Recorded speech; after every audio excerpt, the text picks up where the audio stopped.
monsieur, bonsoir et merci de nous rejoindre dans ce nouveau rendez-vous de Sur le fil. C'est aussi et peut-être surtout en Afrique que se joue la sécurité mondiale.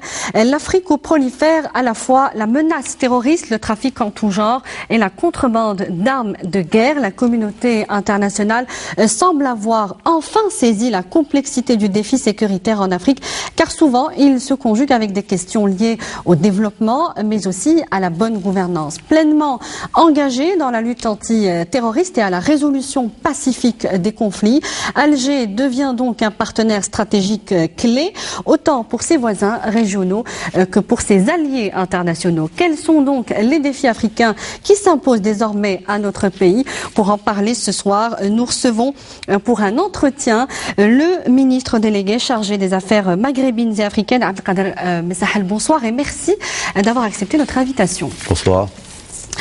Alors, monsieur le ministre, Alger a été sollicité par les Libyens eux-mêmes pour faciliter une médiation onusienne déjà en cours et qui a débuté à Genève, il faut le rappeler. Cette semaine, Alger a abrité le forum, ce qui a été appelé comme le forum des partis et acteurs politiques libyens. Dans la déclaration d'Alger, tous les participants ont dit adhérer au principe du dialogue et appeler à l'arrêt immédiat des violences. Qu'est-ce que cela signifie, selon vous, concrètement, pour les Libyens désormais? Eh bien, je pense que d'abord la réunion d'Alger a été placée sous les auspices des Nations Unies, il faut le souligner. Comme vous savez, les Nations Unies en représentant personnel du secrétaire général qui est chargé du dossier. Elle s'est tenue à Alger, comme vous l'avez souligné, le 10 et le 11. Cette réunion, vous l'avez bien souligné, donc a regroupé les leaders politiques, c'est-à-dire les chefs de partis politiques, et les activistes politiques en Libye. Ce qu'il faut retenir, et je crois que c'est un élément fondamental, j'expliquerai tout le processus qui a conduit un peu à cette réunion à Alger, mais ce qui ressort de la réunion d'Alger, c'est que les acteurs libyens, tous les partis politiques, qu'ils soient de l'Est, de l'Ouest, du Sud, réunis à Alger, sont d'accord sur les principaux ou sur les fondamentaux qui constituent la nation libyenne, à savoir, la préservation de l'unité nationale de la Libye. C'est un facteur extrêmement important. 2, la cohésion de son peuple. 3, la non-ingérence dans leurs affaires intérieures. 4, le recours à la solution de la crise qui secoue la Libye à travers le dialogue, donc la solution politique. Donc ça, c'est des éléments extrêmement importants. 5, il y a consensus, si vous voulez, sur la nécessité d'avoir un gouvernement d'union nationale, et ensuite prendre des mesures sécuritaires pour essayer de régler les problèmes qui se posent sur le terrain.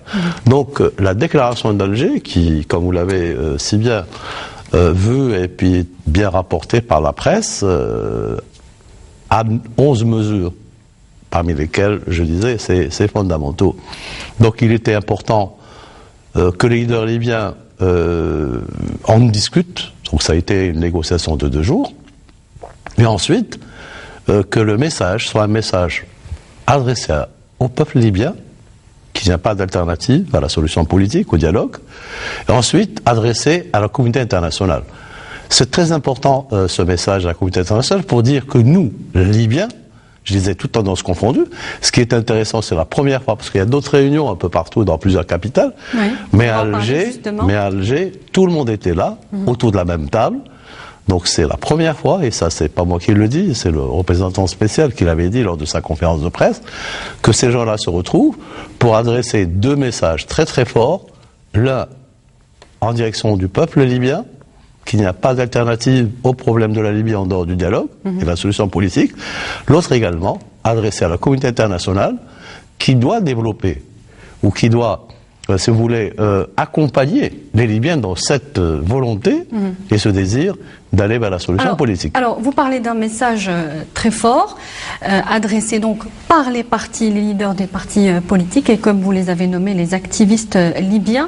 Quel écho sur le terrain, encore une fois, peut avoir ce message? Quelle influence ces partis politiques peuvent avoir sur les milices, notamment? On sait qu'il y a eu un cessez-le-feu très récemment, avant le début du dialogue, mais qui n'a pas été respecté, qui n'a pas été effectif. Les opérations militaires se poursuivaient jusqu'à la veille du début du dialogue.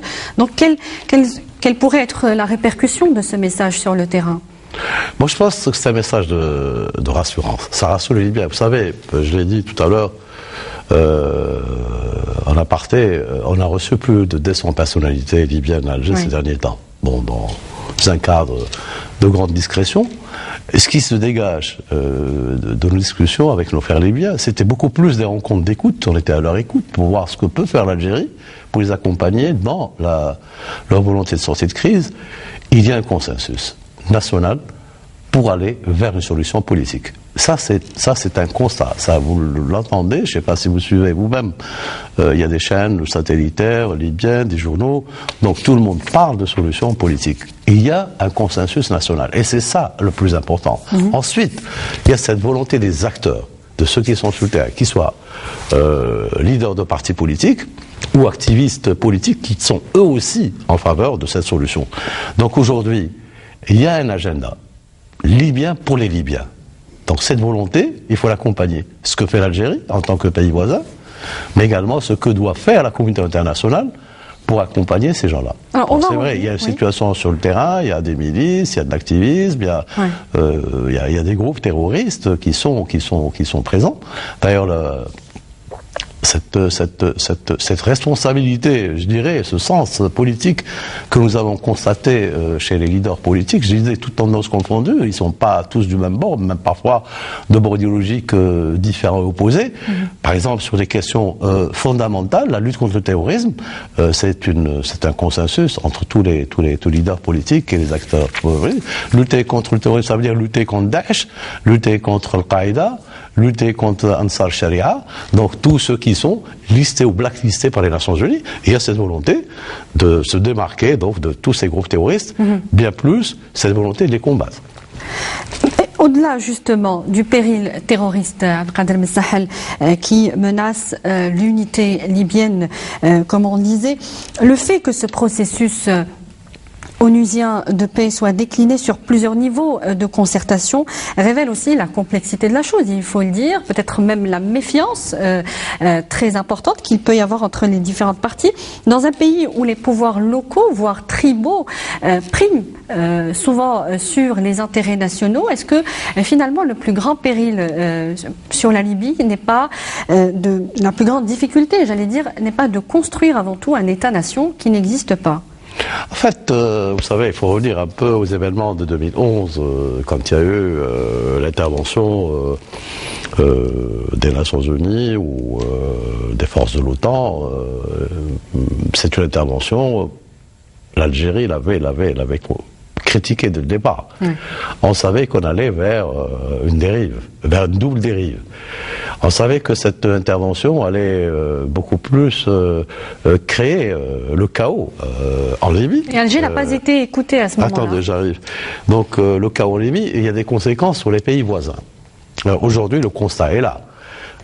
Ils ont été nos partenaires, Dieu sait, si vous revenez vers vos archives 2011, 2012, que d'envoyés spéciaux, le président de la République a reçu, que d'envoyés spéciaux des États-Unis, de France, d'Italie, de tous ceux qui, de près ou de loin, se sentent concernés par la Libye. Tous ces gens-là, le message était clair. Faites attention, parce qu'il y aura des conséquences sur la Libye. Vous disiez bien, il y a pratiquement une dislocation du tissu administratif, politique dans ce pays. Je ne sais pas s'il en existait avant, mais donc on se retrouvait dans un pays de non-gouvernance. Oui. Les conséquences, elles l'étaient pour le Sahel. Souvenez-vous, quelque temps après donc le début de ces frappes, des colonnes sont sorties, quittaient la région de Tripoli, traversaient toute la Libye, traversaient le Niger, pour se retrouver au nord du Mali et proclamer l'indépendance de l'Azawad. Vous voyez un peu les conséquences que cette intervention a suscité. Aujourd'hui, nous sommes dans une situation où si il n'y a pas rapidement un gouvernement d'union nationale en Libye, on risque aussi de se retrouver dans des situations chaotiques. Et c'est dans ces situations chaotiques, et ça vous le savez bien, que le terrorisme peut fleurir, ou peut s'agrandir, il peut se consolider. Donc la priorité Parce que la priorité, c'est le gouvernement. C'est le gouvernement. Il est évident qu'il n'y aura pas, de début de stabilité, parce que les chantiers sont énormes. C'est un pays à construire au sens où institutionnel. Il faut construire l'armée libyenne, il faut construire sa sécurité, il faut construire son administration, il faut terminer le processus qui a commencé en 2012, avoir une constitution, faire de nouvelles élections. Donc ce sont de grands chantiers. Ce gouvernement doit être un gouvernement fort, un gouvernement qui a des compétences, un gouvernement qui peut faire bouger la machine et peut faire avancer la Libye vers la sortie de la crise. C'est à cela que la réunion d'Alger était une réunion importante, parce que ces questions-là ont été discutées entre les leaders politiques et les activistes, et tout le monde est d'accord qu'il va falloir aller au plus vite vers la constitution de ce gouvernement, prendre les armements sécuritaires. Que deviendront les milices? Est-ce qu'elles doivent sortir? Est-ce qu'elles doivent être désarmées? Donc toutes ces questions-là ont fait l'objet d'un échange de vues, et nous pensons et nous espérons qu'il y aura d'autres rencontres de cette nature pour essayer d'aller vers ce gouvernement d'union nationale, parce que vous ne pouvez pas lutter contre le terrorisme en l'absence d'institutions. Les exemples sont nombreux à travers le monde. Vous voyez ce qui se passe ce qui s'est passé en Irak, ce qui se passe au nord du Nigeria, ce qui se passe au nord du Mali, au Yémen, un peu partout. Donc s'il n'y a pas un État capable, donc il est très difficile de faire face à cette déferlante terroriste que nous connaissons et qui se rapproche de plus en plus, si vous voulez, de notre voisinage. Ouais. On va revenir sur ce processus, encore une fois, onusien pour la Libye, conduit donc par Bernardino León, le chef de la mission d'appui des Nations Unies pour la Libye. Il est assez déroutant, il faut le dire, déconcertant aussi. Il a lieu dans plusieurs pays, dont la Libye elle-même, et donc plusieurs médiateurs y prennent part. Le diplomate onusien a dit de le concevoir dans sa globalité, avec une dimension de complémentarité. Que dites-vous à ceux qui pensent, à ceux qui doutent de la pertinence tout de même de ce processus? Vous savez, c'est des méthodes. Nous connaissons les Nations Unies, nous savons comment ils pensent, comment ils fonctionnent. Bon, ils ont choisi cette approche qui est d'avoir plusieurs réunions dans différentes capitales. Oui. Par exemple, Alger, ça a été les leaders politiques et les activistes. Le Maroc, c'est les parlementaires. Bruxelles, c'est la société civile. L'Égypte, c'est les tribus. Bon, c'est une approche qui est celle des Nations Unies, pour peu et pourvu que, si vous voulez, il y ait convergence et qu'en fin de parcours, tout le monde se retrouve à Tripoli pour signer un accord qui met en place ce gouvernement national, et qui met en place également donc toutes les mesures sécuritaires qui accompagnent le travail de ce gouvernement. Donc nous ne sommes pas dans une position de concurrence. Ce qui nous motive, nous Algériens, je le dis, je le répète, c'est d'abord que ce pays voisin, avec lequel nous partageons une grande frontière, plus de 900 km, puisse retrouver sa stabilité, puisse retrouver donc la paix, que ce pays donc puisse maintenir sa cohésion nationale et puisse également préserver son unité nationale. Donc le travail que nous faisons depuis des mois, comme vous l'avez dit au départ, à la demande des frères libyens, commence à porter ses fruits. Donc il va falloir continuer, si vous voulez, dans cette dynamique pour que nous puissions parvenir dans le meilleur délai donc à une solution qui préservera la Libye d'abord de la fracture ou de la fragmentation, il y a des risques, et ensuite préserver notre région du péril terroriste. Il y a un risque de plus en plus grand. Est-ce que tous les médiateurs dans ce processus seront aussi intransigeants sur ce point-là que vous répétez, Abdelkader Ben Sahel, depuis tout à l'heure? La fragmentation de la Libye, elle est inconcevable pour surtout les pays voisins qui ont des frontières avec la Libye. Est-ce que tous les médiateurs sont conscients? Non, ce qu'ils sont conscients, c'est les Libyens. C'est ça le plus important. Vous savez, dans ce genre de situation, on est passé par là. La préservation de l'unité nationale, la préservation ou la défense de la patrie, c'est le rôle premier des Libyens eux-mêmes. Ça, ils en sont conscients. Ça, nous l'avons. Non seulement ils en sont conscients, ils sont prêts à trouver des solutions, puisque nous sommes dans une dynamique, et il faut l'encourager, pour arriver donc à ce gouvernement d'union nationale, et on dépassera les histoires de Tobrouk, de Tripoli, de gouvernement, de parlement, etc. Donc ça, c'est une démarche. Ils en sont conscients. Ensuite, ils sont conscients des dangers.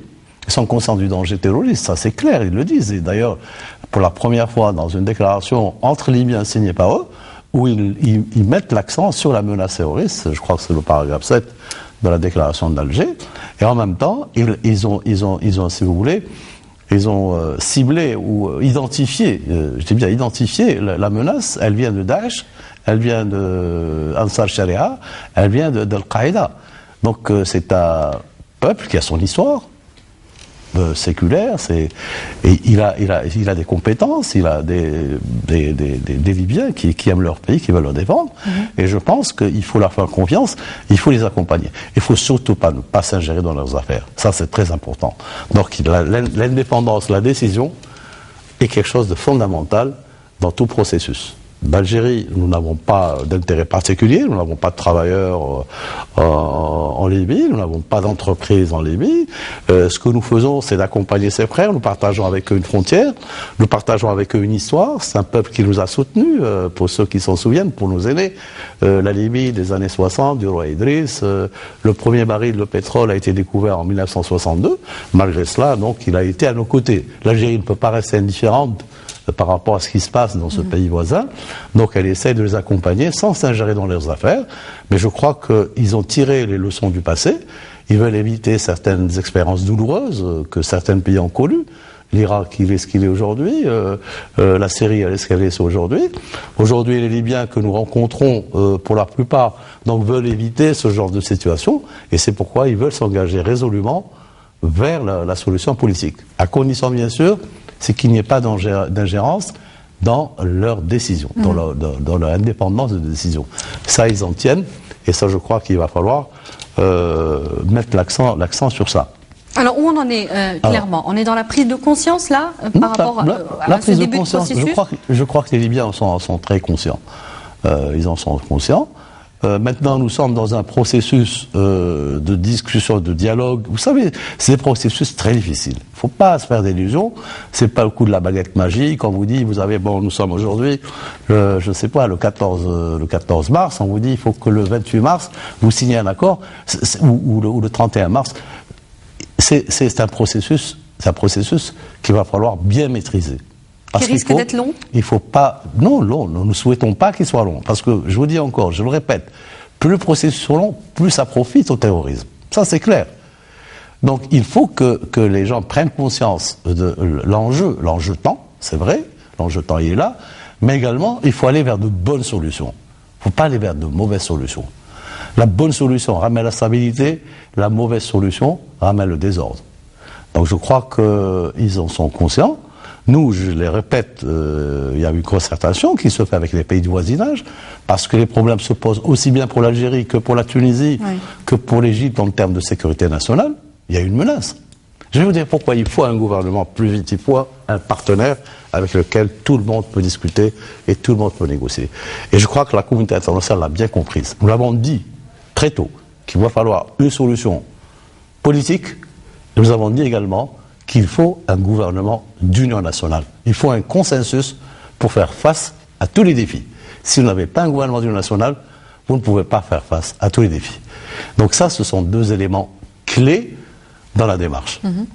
Nous, et supposons-nous, en termes de sécurité nationale, vous avez notre armée, l'armée nationale, qui est déployée tout au long de la frontière, et ça nous coûte. Mais de l'autre côté, vous n'avez rien. De l'autre côté de la frontière, vous avez des milices. Vous avez les Enta, vous avez les Touaregs, vous avez les Toubous, vous avez les Abazirs, tout au long de la frontière. Il nous faut, quelque part, un gouvernement, une armée, avec lesquels nous pouvons sécuriser nos frontières. C'est la même chose pour les Libyes, pour la Tunisie, et c'est la même chose pour l'Égypte, c'est la même chose pour le Tchad, c'est la même chose pour le Niger. C'est pourquoi nous, dans nos réunions des pays du voisinage ou les pays voisins, nous insistons beaucoup sur ces deux éléments, la solution politique et le gouvernement d'union nationale. Alors, vous parlez de concertation avec les pays voisins. Aujourd'hui, tout le monde s'accorde à dire qu'une intervention étrangère aurait causé plus de destruction que de réparation. Ça, c'est acquis. La solution politique qui a été prônée d'abord par Alger, il faut le dire, est aujourd'hui a convaincu tout le monde. Et ça n'a pas toujours été le cas, il faut le dire, jusqu'à il y a très récemment, en janvier dernier, des pays comme le Niger, le Mali, le Tchad ou encore le Sénégal appelaient presque d'une même voix à une intervention étrangère. Comment l'expliquer? Alors que Alger se concerte très régulièrement depuis le début de cette crise libyenne, il y a 4 ans maintenant, se concerte avec ses pays voisins. Comment expliquer cette dissonance entre... La dissonance, vous savez, la dissonance, c'est quand il y a un manque de discussion entre nous. Voilà, vous faites allusion aux déclarations qui ont été faites par les présidents du Niger, du Tchad ou autres, à propos de la situation dans le sud de la Libye. Et vous vous souvenez, ces chefs d'État sont venus à Alger. Donc ils sont passés par Alger, ils ont eu des discussions extrêmement importantes avec le président de la République, avec d'autres responsables algériens. Aujourd'hui, on n'a pas le même ton. Ils appellent tous à la solution politique. Et on est passé à ça, hein. Ils acceptent tous donc d'aller à la solution politique. Parce qu'ils ont compris qu'il y a un prix à payer. Vous savez, les interventions, on peut savoir quand est-ce qu'elles commencent. On peut savoir. Donc quand est-ce qu'elles commencent, on ne pourra jamais savoir comment. Quand est-ce qu'elles se terminent, on ne peut pas savoir comment elles se terminent. Il y a un coût, il y a un prix à payer. Donc tant qu'il y a de la place pour le dialogue, pour la solution politique, il faut y aller. Et il faut identifier aussi l'ennemi. L'ennemi, pour tout le monde, dans la région, c'est le terrorisme, c'est clair. Uniquement le terrorisme? Il y a quand même une dislocation, on en parlait des institutions du pays. Il y a d'autres périls en Libye qui, vous l'avez dit vous-même, qui sont prioritaires par rapport au terrorisme. Ah, c'est clair, le terrorisme c'est l'ennemi, c'est ce qui déstabilise toutes les régions, dans toutes les régions du monde, on le sent.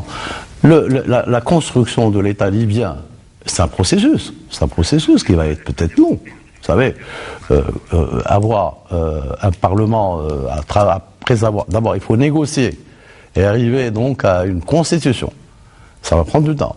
La Constitution, il faut la passer, la voter par référendum, enfin, la valider par le peuple libyen. Ça sera une autre étape.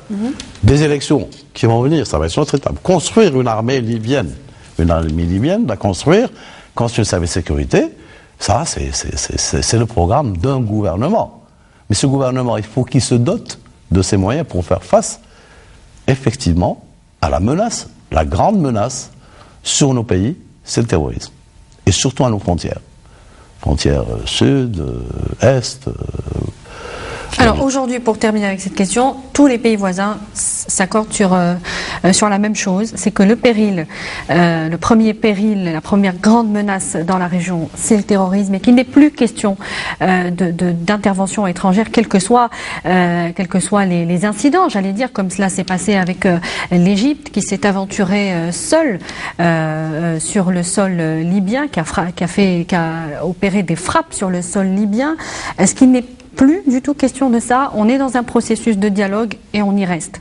Non, nous sommes dans un processus de dialogue. Vous savez, madame, c'est pas aussi simple que vous le pensez, surtout l'équation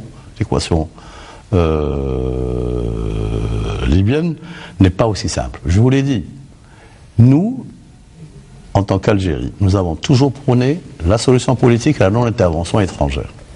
D'accord? C'est une constante.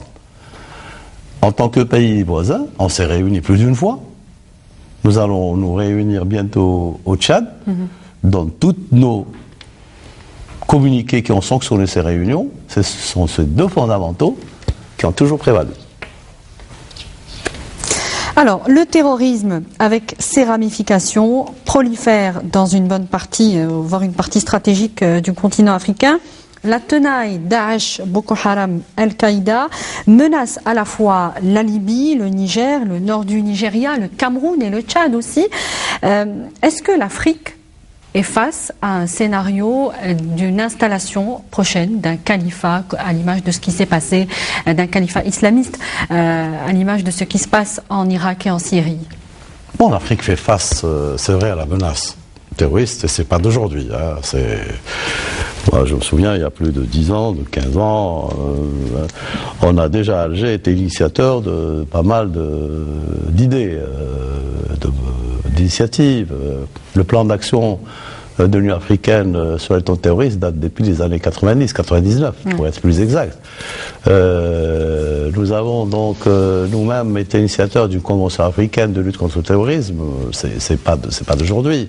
Nous avons organisé des conférences internationales à Alger ayant pour thématique justement la prévention et la lutte contre le terrorisme. Nous avons un centre à Alger de l'Union africaine consacré et dédié à la lutte antiterroriste. Nous sommes pays fondateurs, je parle de l'Algérie, du Forum global mondial contre le terrorisme. Nous allons abriter d'ailleurs dans quelques jours à Alger une importante réunion de ce forum qui est consacré à la sécurité au Sahel. Je dirais que c'est pas une question nouvelle pour nous. Donc nous sommes plus ou moins, comment dirais-je, habitués à faire face d'une manière, je dirais, peut-être moins organisée qu'elle ne le doit. Et ça revient aussi aux capacités des uns et des autres.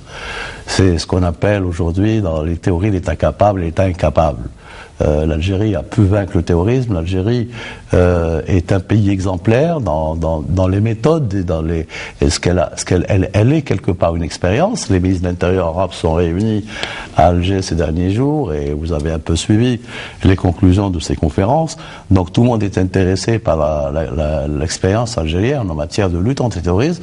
Moi-même, j'étais il y a 15 jours à Washington, j'ai participé au forum sur l'extrémisme violent où j'ai exposé la stratégie algérienne en matière de déradicalisation. Oui. Comment faire face ou l'après-terrorisme, comment essayer de prévenir à l'avenir que ces situations ne se renouvellent. Donc nous sommes quand même un peu à l'avant-garde de cette lutte antiterroriste. Je le disais tout à l'heure, c'est que même la diplomatie est fondamentalement orientée vers la lutte antiterroriste. Donc aujourd'hui la menace, nous en sommes conscients, mais comment y faire face? Comment y faire face? Il faut s'organiser. D'abord, je reviens toujours à l'État capable, c'est-à-dire il faut que les États se prennent en charge sérieusement. Et là, on parlera peut-être des contributions de ce que fait l'Algérie sur un plan bilatéral avec ses pays voisins, comment essayer de former. Nous faisons de la formation d'unités spéciales, nous faisons dans le partage du renseignement, nous faisons dans le soutien logistique en fonction, si vous voulez, de nos moyens, mais encore une fois, il y a l'élément essentiel, c'est le renforcement des capacités des États. C'est un peu le rôle des Nations Unies et c'est un peu l'exercice que le Forum mondial veut faire avec, dans le cadre de partenariats bien précis. Il y a, là aussi, lutter contre le terrorisme, c'est faire le lien entre la sécurité et le développement. Là aussi, c'est de vastes programmes.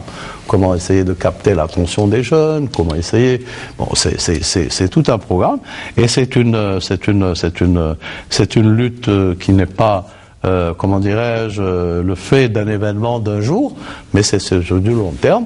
Et je pense que l'expérience algérienne en elle-même, qui aujourd'hui est devenue une référence, j'ajouterai, moi j'avais reçu le directeur du Centre des Nations Unies de lutte contre le terrorisme, où il me disait qu'il va envoyer une équipe à Alger pour faire en sorte que les bonnes pratiques algériennes soient vulgarisées à travers le monde, à travers le Conseil de sécurité. C'est dire un peu, si vous voulez... Mais alors si le phénomène, comme vous le dites, n'est pas nouveau pour Alger, il l'est certainement pour des pays comme, je ne sais pas, le Tchad ou le Niger, qui ont aussi peu de moyens pour l'affronter.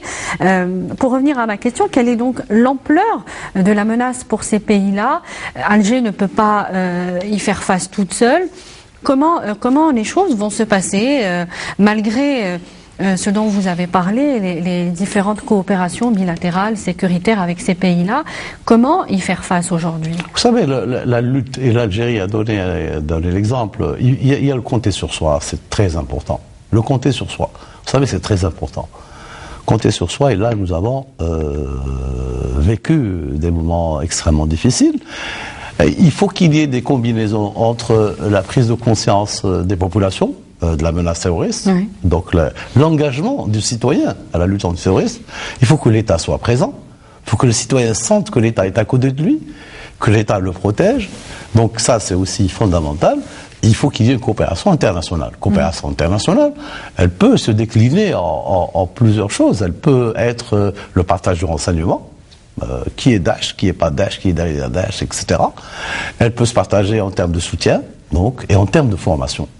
Là, c'est des responsabilités un peu globales, si vous voulez, de la menace globale. Donc il y a une riposte globale. Mais vous partez sur le local, sur le renforcement des capacités de l'État, et sur l'implication citoyenne, en plus bien sûr du rôle des forces de sécurité, de l'armée dans tous les pays, qui doit jouer son rôle. Donc ces conditions, il faut les réunir, il faut travailler un peu à cela. Est-ce que l'Union africaine est préparée à cela? Vous parlez de la communauté internationale, des Nations Unies, mais il y a aussi le local. L'Union africaine est-elle consciente de cette menace globale aujourd'hui? Oui, l'Union africaine, elle fait là aussi de son agenda la lutte antiterroriste une des questions prioritaires. Je disais avec vos collègues, je crois, de la chaîne 3 il y a quelques jours, où nous nous préparons, nous, à Algérie, à recevoir une importante conférence d'ici l'automne prochain, à Alger, sur la négociation, plutôt préparer une démarche africaine pour aller aux Nations Unies et négocier un protocole additionnel à la Convention des Nations Unies sur les financements du terrorisme qui date depuis 1979. Or, depuis aujourd'hui, le financement du terrorisme est l'élément clé, en fait, plutôt le tarissement des sources de financement du terrorisme est l'élément clé dans la lutte antiterroriste. Donc cette réunion d'Alger a pour ambition, si vous voulez, d'essayer de réunir des experts africains, et puis même internationaux, pour essayer d'aller aux Nations Unies et renégocier ou négocier un protocole additionnel pour criminaliser d'abord le paiement des rançons, qui est devenu une source de financement du terrorisme. Ensuite, il y a le lien qui est établi entre, surtout au Sahel, entre le crime organisé et le terrorisme.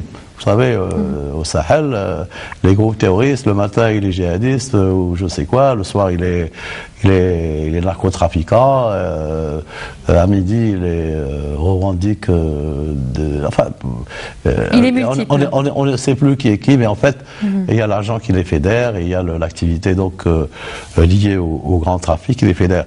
Donc c'est la deuxième source de financement. La troisième source de financement, c'est les sources occultes.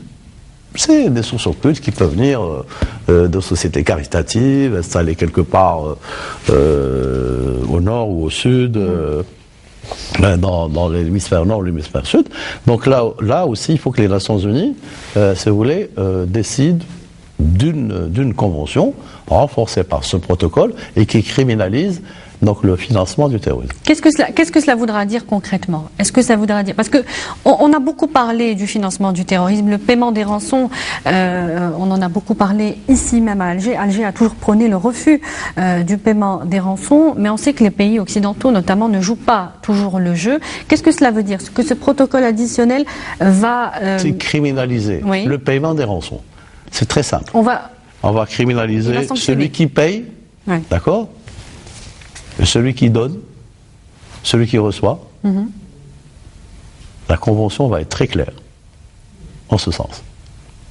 C'est ça l'objectif, c'est ça la convention de 79 des Nations Unies sur le financement du terrorisme n'avait pas pris en charge ces aspects. C'est ce protocole additionnel qui va prendre en charge ces aspects. Criminalisation, que ce soit des personnes, des sociétés ou des États. Ou des États.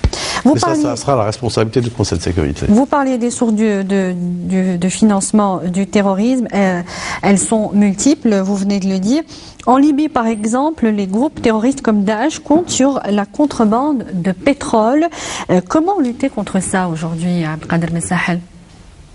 Vous savez, il y a beaucoup de choses s'écrivent, se disent. Nous ne sommes pas dans ce chapitre-là.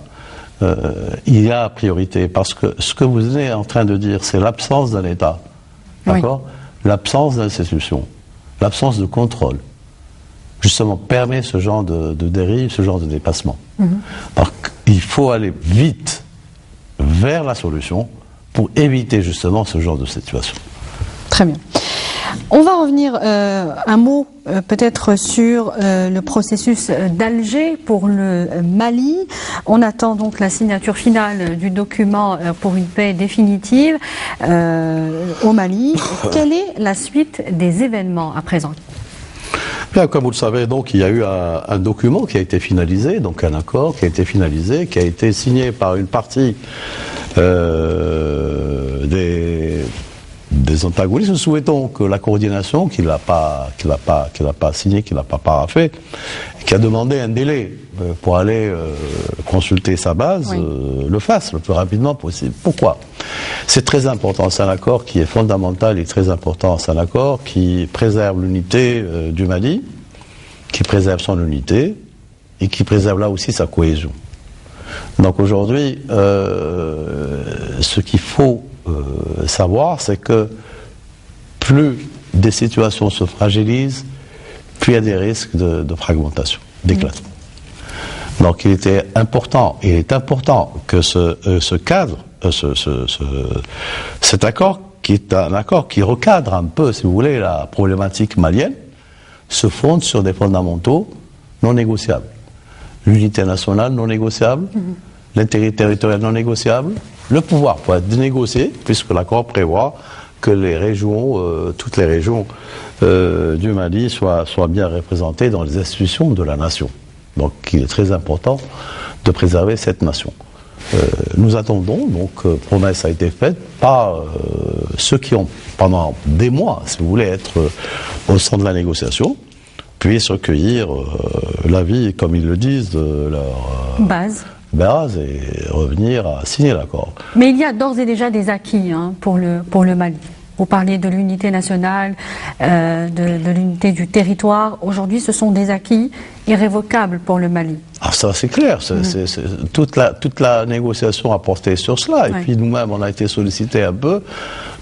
On ne peut pas imaginer. Vous savez, l'Algérie, il y a des principes sacro-saints sur lesquels qui sont non négociables. C'est justement les intégrités territoriales, la souveraineté des États, la non-gérance dans leurs affaires. Donc on ne pourrait pas imaginer l'Algérie dans un processus qui sortirait de ce cadre. Donc c'est pourquoi nous pensons. Et puis cet accord a été quand même reconnu, salué par la communauté internationale. Maintenant, si l'un ou l'autre refuse, bon, il y a les Nations Unies, ils ont leur mécanisme, puisqu'ils sont partie prenante à cet accord, ils doivent prendre des décisions en conséquence. Mais nous souhaitons que cet accord soit paraphé par la coordination et soit signé bientôt à Bamako. Alors, une autre question majeure mine la paix dans le continent africain, et ce depuis 40 ans. Le Sahara occidental reste le dernier territoire non autonome d'Afrique colonisé par le Maroc. Prochaine grande échéance, avril prochain, donc le renouvellement du mandat de la MINURSO au niveau du Conseil de sécurité des Nations Unies. Les experts prédisent une rupture dans la démarche suivie dans le processus de paix initié en 1990. Un mécanisme de surveillance des droits de l'homme est-il possible? Est-ce qu'il peut passer cette fois? Vous savez, vous l'avez assez bien souligné, c'est l'un des derniers territoires non autonomes encore inscrits sur la liste des Nations Unies. Moi, je pense que le processus a été tracé depuis très longtemps. Pas d'aujourd'hui, depuis que cette question a été inscrite en 1963. Le processus devant parachever, si vous voulez, la décolonisation de ces territoires, les Nations Unies, il y a eu des dizaines et des dizaines de résolutions de l'Assemblée Générale des Nations Unies, autant du Conseil de sécurité. Le territoire, qui est un territoire non autonome, vous l'avez si bien dit, doit trouver, donc le conflit doit trouver sa solution dans l'organisation d'un référendum d'autodétermination. L'autodétermination est un des principes fondamentaux et clés même des Nations Unies. La Charte des Nations Unies se fonde sur le droit des peuples à disposer d'eux-mêmes. Je crois qu'aujourd'hui, s'il y a blocage, le Conseil de sécurité doit prendre ses responsabilités. Donc le problème est un problème de décolonisation, de parachèvement d'un processus. La solution, c'est le Conseil de sécurité lui-même et les Nations Unies qui l'ont, si vous voulez, balisé, c'est l'autodétermination. Et bien maintenant, il reste au Conseil de sécurité, donc lors de sa prochaine réunion, de mettre si vous voulez, les mécanismes ou les moyens à faire en sorte que ce processus puisse aboutir Et ce processus, comme vous le savez si bien, est bâti sur l'autodétermination du peuple saharo-occidental. Donc c'est une responsabilité du Conseil de sécurité, elle n'est pas celle du secrétaire général ou de quelqu'un d'autre. Donc les membres du Conseil de sécurité, qui doivent probablement examiner le rapport avant le 7 avril ou le 10 avril du représentant personnel du secrétaire général, ils doivent examiner la question à partir du 27 février, 27 avril, d'ici la fin avril. On aura donc une résolution du Conseil de sécurité sur la question. Maintenant, il s'agit pour les membres du Conseil de sécurité de prendre les responsabilités pour faire aboutir le processus tel qu'il est défini et tel qu'il est décrit par les Nations Unies et par la doctrine des Nations Unies en matière de décolonisation. Mais à votre avis, est-ce que nous sommes à un tournant décisif dans ce conflit entre le Maroc et le Front Polisario? Est-ce qu'aujourd'hui, les Nations Unies vont aller de l'avant et imposer du moins un mécanisme de surveillance des droits de l'homme? Rappelons que la MINURSO est la seule force onusienne au monde qui n'en dispose pas. Les Nations Unies doivent prendre la responsabilité. Et en premier lieu, le Conseil de sécurité, tant pour la préservation des droits de l'homme dans le territoire, tant pour le parachèvement du processus. Donc ça, c'est la responsabilité des Nations Unies. Les Nations Unies doivent jouer un rôle qui est le leur, et surtout le Conseil de sécurité doit jouer son rôle, qui est le sien, celui de permettre la paix et de garantir la paix et la sécurité internationale. Donc parmi les questions qui sont à son ordre du jour figure cette question. Moi je pense qu'aujourd'hui le moment est venu pour le Conseil de sécurité, pas sur une autre vitesse, c'est-à-dire faire pression sur les uns et les autres pour faire aboutir le processus qui a été engagé, à savoir organiser le référendum du peuple saharo-occidental. Il y a des conférences internationales auxquelles doit prendre part l'Algérie. Est-ce que vous pouvez nous en parler plus en détail? Oui, l'Algérie, comme vous l'avez remarqué, sur tous les fronts, d'abord, elle agit beaucoup, et ça c'est dans notre voisinage immédiat, essayer d'accompagner nos frères maliens à régler leurs problèmes, accompagner nos frères libyens à régler leurs problèmes. Nous l'avons fait également pour la Tunisie sœur. Donc nous continuons à renforcer notre coopération avec les pays voisins, avec les pays du Sud. Vous avez été témoin des visites ces derniers temps de chefs d'État qui viennent à Alger. Ça rentre dans le cadre de la concertation avec des pays avec lesquels nous partageons beaucoup de choses. Nous appartenons à l'Afrique, nous appartenons à l'Union africaine, nous appartenons à un continent qui fait face à beaucoup de défis, donc la concertation est quasi permanente. Il y a également l'Algérie et ce de grands dossiers. Il y a une Algérienne, l'ambassadrice Taous Farouki, qui préside la conférence sur la revue du TNP, donc qui doit se tenir en avril à New York. Nous avons une grande conférence sur laquelle l'Algérie a beaucoup misé depuis des années. C'est la conférence de Paris sur le changement climatique. Nous avons été partie prenante aux différentes réunions précédentes à travers la négociation. On était leader et chef de file dans ces négociations africaines face aux autres régions. Aujourd'hui, pour la préparation du sommet de la conférence de Paris, comme vous le savez, l'Algérie, c'est l'ambassadeur Gerlef qui représente tout le sud, le sud de la planète, et un ambassadeur américain qui représente le nord, et c'est eux qui sont un peu, si vous voulez, les co-négociateurs de ce qui va sortir de la conférence de Paris. Donc nous sommes sur tous les fronts, et il est tout à fait normal qu'un pays comme l'Algérie doit jouer son rôle, non seulement dans sa sous-région, mais également dans le concert des nations. Abdelkader Ben Sahel, ministre délégué chargé des affaires maghrébines et africaines, merci d'avoir répondu à nos questions ce soir. Vous avez C'est moi qui vous remercie. Vous avez un dernier mot à ajouter? Alors, je souhaite bonne chance à votre émission. Merci. Qui est très suivie et du souffle. Merci beaucoup. Voilà. Eh bien, nous arrivons, vous l'aurez compris, au terme de notre émission. Merci de nous avoir suivis. Je vous rappelle, comme à chaque fois, l'adresse mail de notre émission sur le fil@1tv.dz. Vous pouvez évidemment réagir sur cette adresse. Merci à vous. Très bonne suite des programmes sur notre chaîne et bonsoir.